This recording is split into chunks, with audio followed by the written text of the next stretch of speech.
अब 2014 की पहले की हमारी शबनम मौसी सबसे देश की पहली ऐसी किन्नर कि जो विधानसभा में गई, फाइट करके विधानसभा में गई, अपने समाज के लिए गई और अपनी जनता के लिए आवाज उठाने के लिए वो गई, उसने काम किया।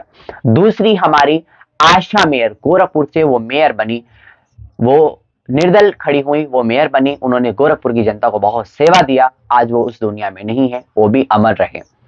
हमारी कमला बुआ, सागर से वो निर्विरोध चुनी गई थी, उनको भी ईश्वर अपनी चरणों में जगह दे, वो भी इस दुनिया में नहीं रही, उन्होंने भी बहुत अच्छा सागर की जनता को सेवा दिया।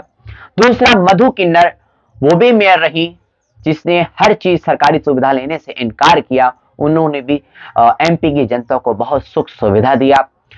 तो इलेक्शन जो हमारे हमारे पुरख जो जो पूर्वज जो हमारे जो काम किया है, आज पूर्वज की सोच वो हमारे अंदर आई है। आज का पहली बार 50 साल की बात काशी की जनता को हम लोग एक संदेश देने जा रहे हैं। संदेश इसलिए कि मैं किन्नर हूं और 7 साल से सामाजिक के क्षेत्र में रही हूं, और इस बार मैं काम इसलिए करने जा रही हूं कि हमने बहुत चीजें काशी के अंदर देखी है। नाली, गली, सड़क, सीवर, जो जल निगम है वो इतना ज्यादा मतलब कि ध्वस्त हो गया है, खराब हो गया है कि वो जनता को सही से पानी भी नहीं दे रहा है, जिसकी आए दिन उस पानी से लोगों की मौतें होती हैं और बीमारी का शिकार बनते, जो पेट की बीमारियां होने लगती है।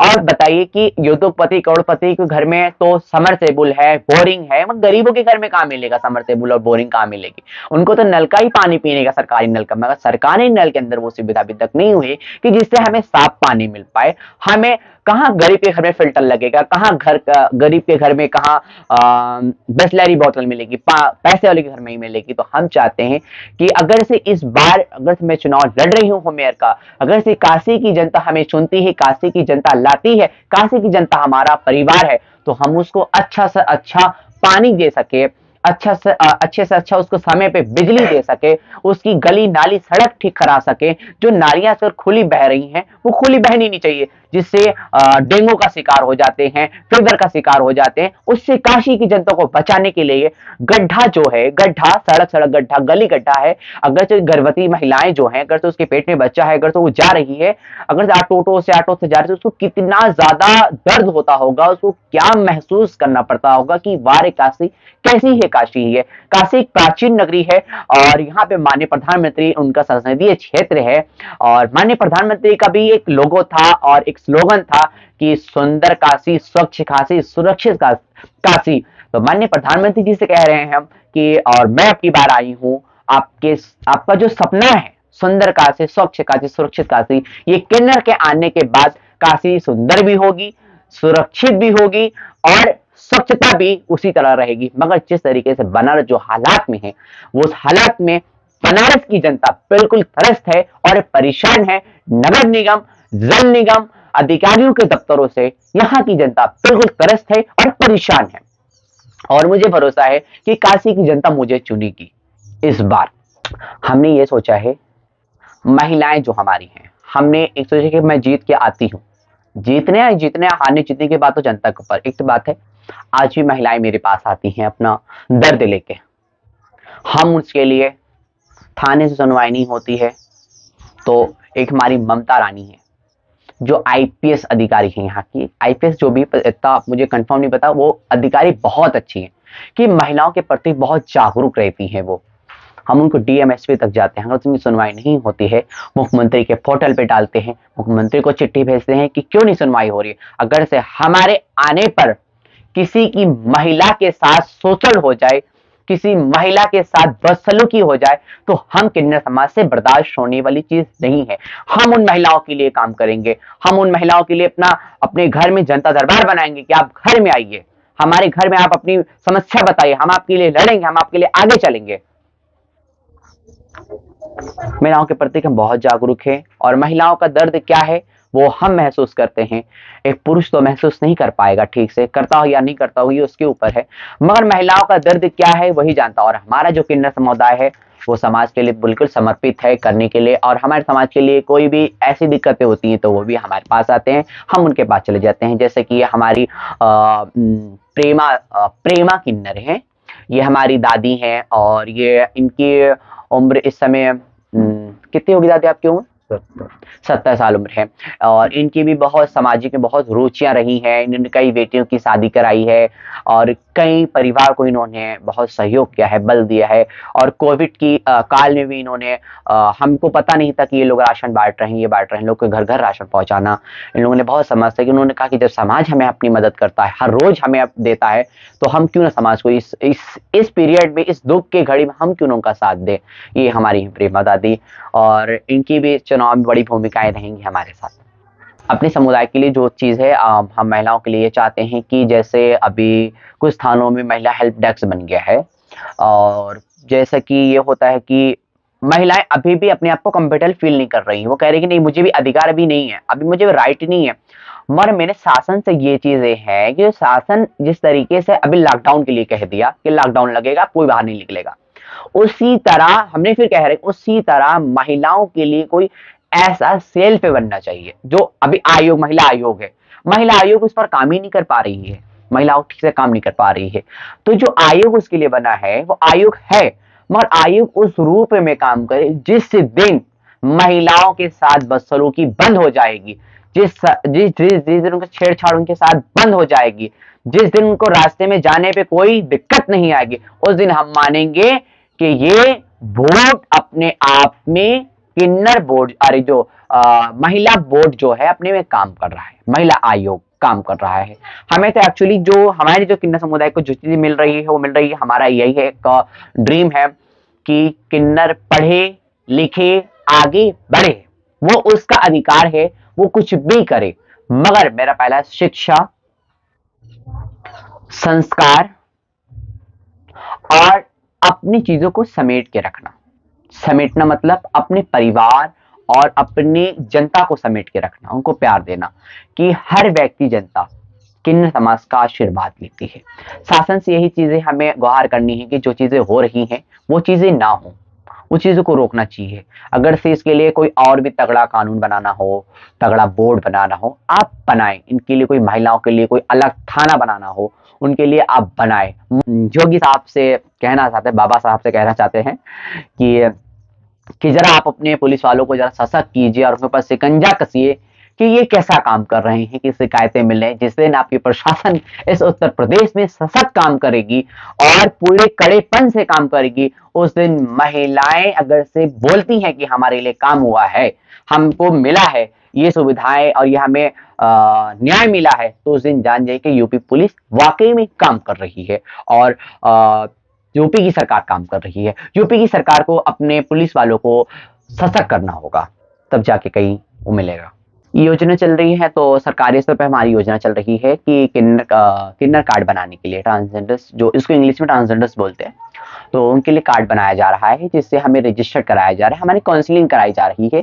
और इन्होंने हमें गरिमा गृह देने की भी बात, भारत सरकार का ये प्रोजेक्ट है कि गरिमा गृह देने की बात की कि जो आपके पास छोटे बच्चे आते हैं, ट्रांसजेंडर बच्चे, आप उनको आप रख सके, आप उनको पढ़ा सके, आप उनको लिखा सके, आप उनको आगे ले जा सके, ये चीजें हैं। और इन्होंने अभी हम लोगों के लिए एक नकलों में पहला थाना बना है, को जगह याद नहीं, बन गया, पहला यूपी में पहला थाना बना है, दूसरा बनारस में बनने वाला है थाना किन्नरों के लिए। ये तो चीजें ठीक है। और आगे अभी क्या बोलते हैं, अभी भारत आयुष्मान कार्ड बनाने के लिए इन्होंने कहा है कि उनका भी रजिस्टर्ड भारत आयुष्मान में किया जाए, उनका भी भारत आयुष्मान कार्ड बनाया जाए। सरकार ने यही सुविधा दी, मगर सरकार की भी चीजें साफ नहीं दिख रही हैं कि और भी आगे क्या काम होना है।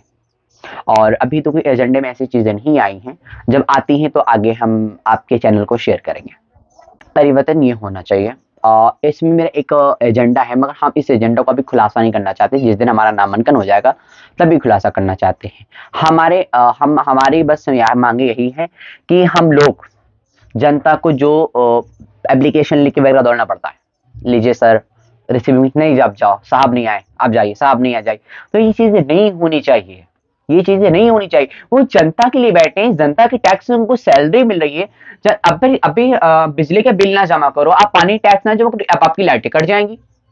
अरे यार, तुम अपने समय पे हमारी लाइटें काट दे रहे हो, हमारी पानी काट दे रहे हो, हमारे कनेक्शन हटा दे रहे हो, हमारे पे जुर्माना लगा दे रहे हो। जब हमारी समस्या थी तुम क्यों नहीं सुनते? तो हमारा भी अधिकार है कि तुम हमारे समय पे हमारी समस्याओं का समाधान नहीं करोगे तो इससे तुम्हें निरस्त कराने का भी हमारा अधिकार है। अपने पुरुषों भाई के लिए कहना है कि भाई आप भी एक माँ के पेट से पैदा हुए हो, माँ के गर्भ से पैदा हुए हो। उस माँ की लाज रखते हुए अपनी बहन बेटियों को उसी सोच से देखो कि हमारी बहन है, हमारी माताएं हैं, हमारी बहन माताएं हैं, क्यों हम इनको ना छेड़े। तो कोई बड़ा व्यक्ति पुरुष होता है तो बोलता है कि लड़की चाह रही है, वाला माल जात बाड़ी ये करता। तो ये चीजों को थोड़ा सा उनको सोचने की, हमारी बेटी है, कल दिन हमारे सामने हमारी बेटी को कोई लड़का कमेंट कर जाएगा तो बहुत खराब लगेगा, और उस बंदे ने किसी और के साथ किया होगा तो उसको खराब लगेगा। तो पुरुष भाइयों से निवेदन है कि बहन बेटियों के साथ बिल्कुल आप अन्याय ना करें, आप उनको पीड़ित ना करें, आप उनको छेड़े ना, आप उनको कमेंट ना करें कि वो भी आपके घर की इज्जत है, आपके घर की छत है वो, और किसी की घर की छत भी वो जाके बनती है। और वो सबसे बड़ा घर बसाने में महिलाओं का योगदान होता है। जिस महिलाओं का परिवार चलाने में योगदान है, जिस महिलाओं का परिवार चलाने में योगदान है, उस तरीके से आप भी योगदान करें कि महिलाओं को जहां कहीं से छेड़ा जा रहा है, कोई पुरुष परेशान कर रहा है, तो आप उसके लिए वहां आवाज उठाएं। आप आवाज को दबाए ना, बैठी बोलती है अरे ज्यादा यार लड़ाई हो तो कोई छेड़ा तो बॉयफ्रेंड लड़त हुई, मियाँ बीवी लड़त हुई, नहीं। किसी महिला के साथ कुछ हो रहा है, आप तुरंत खड़े होकर आप वहां पे विरोध कीजिए, क्यों ऐसा आप कर रहे हो। चाहे उसका बहन हो, भाई हो, महिला के ऊपर हाथ उठाने वाला व्यक्ति वो उसके ऊपर जुल्म कर रहा है, अपराध कर रहा है। इलेक्शन की कोई डेट नहीं है, हाई कोर्ट में अभी इसकी आपत्ति चल रही है आरक्षण को लेकर और समान सीट को लेकर चल रही है, और हमें आरक्षण और समान से हमें कोई तो कुछ लेना देना तो है नहीं। और चुनाव आयोग ने हमें साफ निर्देश कर दिया है कि किन्नरों के लिए कोई पाबंदी नहीं है, मगर किसी व्यक्ति ने लिख के उसमें डाल दिया है कि किन्नर के लिए आरक्षण नहीं। हमने आरक्षण नहीं मांगी, जिस व्यक्ति ने आरक्षण की बात की है हम उससे बाद में बात करेंगे कि हमने तो आरक्षण नहीं मांगा तो ट्रांसजेंडर उसमें नाम क्यों दिया। तो इसका मतलब कि उसके अंदर कहीं ना कहीं भेदभाव पैदा हो रहा है कि हर जिलों में किन्नर खड़े हो रहे हैं।